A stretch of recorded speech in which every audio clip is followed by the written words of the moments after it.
Una mujer policía rubia de 25 años de edad fue la trampa tendida a Maradona para descubrir sus conexiones con la droga. La detención del famoso futbolista en un apartamento de Buenos Aires no fue casual. La atractiva inspectora conocía los lugares que frecuentaba Maradona y siguió sus pasos.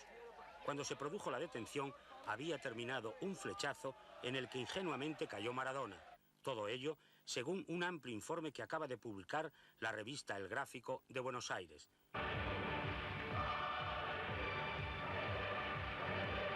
El citado semanario señala que ya en la espectacular fiesta que siguió a la boda de Maradona hace año y medio, se consumieron importantes cantidades de cocaína y matiza que era de gran pureza.